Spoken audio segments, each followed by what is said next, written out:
صلی اللہ تعالی علیہ وآلہ وسلم کی ذات اقدس پر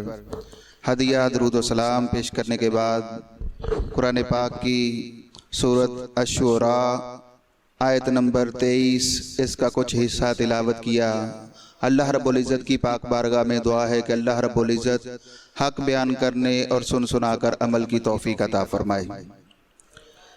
اللہ رب العزت نے قرآن پاک میں ارشاد فرمایا قُلْ لَا أَسْأَلُكُمْ عَلَيْهِ أَجْرًا إِلَّا الْمَوَدَّةَ فِي الْقُرْبَى۔ پیارے نبی حضرت محمد مصطفیٰ علیہ السلام اپنے صحابہ سے ارشاد فرماتے ہیں کہ اللہ رب العزت نے مجھے مبعوث فرمایا اور اس مبعوث ہونے پر آپ کو اللہ رب العزت کی وحدہ لا شریک ذات کے متعلق علم دیا۔ اللہ وحدہ لا شریک کا ایک ہونا آپ کو بتلایا، آپ کو دین اسلام کی میں نے تبلیغ کی، دین اسلام کی تبلیغ کرنے کے بعد آپ لوگ مسلمان ہوئے، تو سارے اس معاملے کے متعلق اللہ کے نبی ارشاد فرماتے ہیں کہ ہم نے جو اللہ رب العزت کا پیغام آپ تک پہنچایا اس کی میں آپ سے کوئی اجرت نہیں مانگتا۔ جو دین اسلام اللہ کا پیغام آپ تک پہنچایا گیا، تبلیغ رسالت پر کوئی اجرت نہیں مانگتا، پس اجرت کیا ہے؟ اِلَّا الْمَوَدَّةَ فِي الْقُرْبَى، پس میرے قرابت داروں سے محبت، میری اہل بیت کے ساتھ محبت کرنا۔ یہ پیارے نبی حضرت محمد مصطفیٰ علیہ السلام اپنے صحابہ سے ارشاد فرما رہے ہیں کہ دین اسلام کی تبلیغ پر کوئی اجرت نہیں مانگی جا رہی، بلکہ صرف اور صرف کیا کہا گیا کہ صرف میری اہل بیت کے ساتھ محبت کرنا۔ تو پیارے نبی حضرت محمد مصطفیٰ علیہ السلام اپنے صحابہ کو اپنی اہل بیت کے ساتھ محبت کا درس دے رہے ہیں۔ تو پیارے نبی حضرت محمد مصطفیٰ علیہ السلام نے اسلام کے وہ احوال جو نبی علیہ السلام کی حیات ظاہری کے بعد پیدا ہونے والے تھے، ان کا بھی ذکر نبی علیہ السلام نے پہلے ہی فرما دیا تھا کہ کون سے احوال پیدا ہونے والے ہیں۔ ان کے متعلق کہ حضرت امام حسین رضی اللہ تعالیٰ عنہ کی شہادت کے متعلق بھی نبی علیہ السلام نے اپنی حیات ظاہری میں فرما دیا تھا۔ تو جب حضرت امام حسین رضی اللہ تعالیٰ عنہ کی شہادت کا وقت قریب آیا تو حالات ایسے پیدا ہوئے کہ یزید نے امام حسین کا مقابلہ کرنے کے لیے 22,000 کا لشکر جو ہے وہ بھیجا۔ 22,000 کی تعداد۔ اس کے بعد عمر بن سعد دوبارہ پھر ابن زیاد کو ایک خط لکھتے ہیں، ایک پیغام بھیجتے ہیں کہ 22,000 کا لشکر جو ہے وہ کم ہے اور 22,000 سے زیادہ لوگ جو ہے وہ بھیجے جائیں۔ تو ابن زیاد کہنے لگا کہ عمر بن سعید کیا تو پاگل ہو چکا ہے؟ ایک طرف صرف 72 آدمی ہیں، 72 لوگ ہیں اور 22,000 کا لشکر دے کر تمہیں بھیجا گیا، اور 72 کا اور 22,000 کا مقابلہ کوئی بنتا ہے؟ اور اس کے باوجود تو یہ کہہ رہا ہے کہ 22,000 کا لشکر کم ہے، کوئی لشکر میں اور اضافہ کیا جائے۔ تو جب عمر بن سعید نے یہ پیغام اپنے اس وقت کے گورنر عبید اللہ ابن زیاد ان کو بھیجا تو اس نے آگے سے جواب دیا کہ 22,000 لشکر جو ہے وہ بہت زیادہ ہے، کہ 22,000 کا لشکر بہت کم ہے، اس لیے تو یہ نہیں جانتا یہ لوگ کون ہیں۔ ان میں سے ہر شخص جو ہے، ایک شخص جو ہے وہ 1,000 کا مقابلہ کرنے کے لیے کافی ہے، تو اس لیے 22,000 کا لشکر جو ہے وہ کم ہے۔ تو آج بدقسمتی سے ہمیں واقعہ کربلا اس طریقے سے بیان کیا جاتا ہے، اس طریقے سے دکھایا جاتا ہے، میڈیا پہ بھی، ٹیلی ویژن پہ بھی، یعنی عام لوگ جو ہے وہ بیان بھی ایسے ہی کرتے ہیں کہ وہ واقعہ کربلا جو تھا وہ بزدلوں کا کام تھا. بزدلی دکھائی جاتی ہے, ڈرایا جاتا ہے لوگوں کو, خوف لوگوں کے دلوں کے اندر پیدا کیا جاتا ہے کہ واقعہ کربلا ٹی وی پر دکھایا جاتا ہے کہ سوکھے درخت جو ہے وہ دکھائے جاتے ہیں, تیر صرف دکھائے جاتے ہیں, نیزے دکھائے جاتے ہیں کہ لوگوں کے اندر خوف اور وحشت کا ایک ماحول جو ہے وہ پیدا کیا جا رہا ہے. تو دوسری طرف عمر بن سعد جو ہے وہ 22,000 کا لشکر لے کر بھی ڈر رہے ہیں کہ آگے جو لوگ ہیں وہ 22,000 کے لشکر پر بھی بھاری ہیں, اور وہ افراد کتنے ہیں؟ صرف اور صرف 72 افراد ہیں. 72 افراد 22,000 پر بھاری ہیں اور وہ لوگ ڈر رہے ہیں. اور واقعہ کربلا یہ تو ایک جرت کا نام ہے, ایک حوصلے کا نام ہے, ایک صبر کا نام ہے. واقعہ کربلا جو ہے وہ بزدلی کا نام نہیں ہے. لیکن آج بدقسمتی سے بزدلی دکھائی جاتی ہے, لوگوں کو ڈرایا جاتا ہے, پریشان کیا جاتا ہے کہ آج بھی اگر امام حسین کے سیرت پر اگر عمل کرنا پڑ جائے تو لوگ بزدلی کا مظاہرہ کریں, حق بات کے لیے اکٹھے نہ ہوں, حق بات کے لیے کھڑے نہ ہوں. لوگوں کے اندر خوف جو ہے وہ پیدا کیا جاتا ہے کہ دین اسلام کے لیے اگر آواز بلند کرنی پڑے, دین اسلام حق بات کے لیے اگر آواز بلند کرنی پڑے تو لوگ پیچھے ہٹ جائیں, صرف یہ دیکھ کر حالات ابھی موافق نہیں ہیں, حالات ابھی مناسب نہیں ہیں. تو حالات مناسب کا بہانہ بنا کر پیچھے ہٹ جانا, صرف اور صرف لوگوں کو تبلیغ یہی کی جا رہی ہے. جبکہ ایک طرف 72 افراد ہیں اور دوسری طرف 22,000 کا لشکر ہے. تو 22,000 کا لشکر یہ اولاد کن کی ہے؟ مولا علی شیر خدا رحمت اللہ تعالی علیہ, ان کی اولاد ہے, اور ان کی اولاد 22,000 کے اوپر بھی بھاری آ رہی ہے, لوگ ڈر رہے ہیں. امام حسین رضی اللہ تعالیٰ عنہ اپنا قافلہ لے کر مدینہ سے مکہ کی طرف روانہ ہوئے. اس سے پہلے حالات اس طرح کے بنے کہ امیر معاویہ امام حسن رضی اللہ تعالیٰ عنہ کے دور خلافت میں ان کو امام حسن رضی اللہ تعالیٰ عنہ نے بعض وجوہات کی بنا پر صلح کی, اور صلح کے بعد امیر معاویہ کو انہوں نے امیر بنا دیا. اور امیر بنانے کے بعد خود علیحدہ ہو گئے حکومت سے. تو جب علیحدہ ہوئے تو حضرت امام حسن رضی اللہ تعالیٰ عنہ کو بھی تھوڑے دنوں بعد شہید کر دیا گیا, زہر دے دی گئی. تو امیر معاویہ ان کا بھی انتقال ہو گیا. جب امیر معاویہ کا انتقال ہوا تو عرب کا ایک رواج تھا, شروع سے آج تک یہ رواج موجود ہے کہ جب کوئی امیر جب کوئی فوت ہو جاتا ہے تو اس کی وفات کی خبر جو ہے اس وقت تک لوگوں تک نہیں پہنچائی جاتی جب تک ولی عہد جو ہے وہ اپنی حکومت کو نہ سنبھال لے. ولی عہد جو ہوتا ہے وہ اپنی حکومت کو جب اچھے طریقے سے سنبھال لیتا ہے, اس کے بعد ان کا جو امیر ہے ان کی فوتگی کی خبر جو ہے وہ دی جاتی ہے. تو ایسے ہی امیر معاویہ رضی اللہ تعالیٰ عنہ ان کا وفات ہوئی, اور ان کی وفات کے بعد یزید جو ہے اس نے خلافت سنبھال لی. تو امیر معاویہ کا آخری وقت ہے, امیر معاویہ نے یزید کو بلایا اور لوگوں سے بھی مشاورت کی, لوگوں نے مشورہ دیا. جس طرح آج بھی ہر زمانے میں لوگ خوشامد مند ہوتے ہیں, خوشامد کرنے والے ہوتے ہیں, اس وقت بھی امیر معاویہ کے پاس کچھ لوگ موجود تھے جو خوشامد کرتے ہوئے کہہ رہے تھے کہ یزید کے علاوہ اس وقت امیر بننے کا کوئی اور حقدار نہیں, خلافت سنبھالنے کے لیے کوئی اور حقدار نہیں. یہ بڑا بہادر ہے, بڑا جرری ہے, بڑا نوجوان ہے, آپ کے بعد یہی خلافت کا صحیح حقدار ہے. لوگوں نے یہ مشورہ دیا. اس کے باوجود امیر معاویہ کے متعلق آتا ہے کہ انہوں نے یزید کو بلایا اور کہنے لگے کہ 3 آدمیوں کی بیعت لینے کے بعد تو خلافت کا حقدار ہو سکتا ہے, اس کے علاوہ تو خلافت کا حقدار نہیں ہو سکتا. اور وہ 3 آدمی کون تھے؟ عبداللہ بن عباس رضی اللہ تعالیٰ عنہ, عبداللہ بن زبیر رضی اللہ تعالیٰ عنہ, اور امام حسین رضی اللہ تعالیٰ عنہ. 3 لوگوں کی بیعت کرنے کے بعد تو خلافت کا حقدار ہو سکتا ہے. اگر وہ 3 لوگ تیرے حق میں بیعت نہ کرے تو تیرے لیے لازم ہے کہ تو اپنے گھر میں آرام سے بیٹھ جائے, اور خلافت کا حق جو ہے تو اس کا حقدار نہیں ہے. وہ بڑا شاطر شخص تھا, یزید بڑا چال باز تھا. جب اس نے امیر معاویہ کی وفات کا ذکر نہ کیا, بلکہ اس وقت کے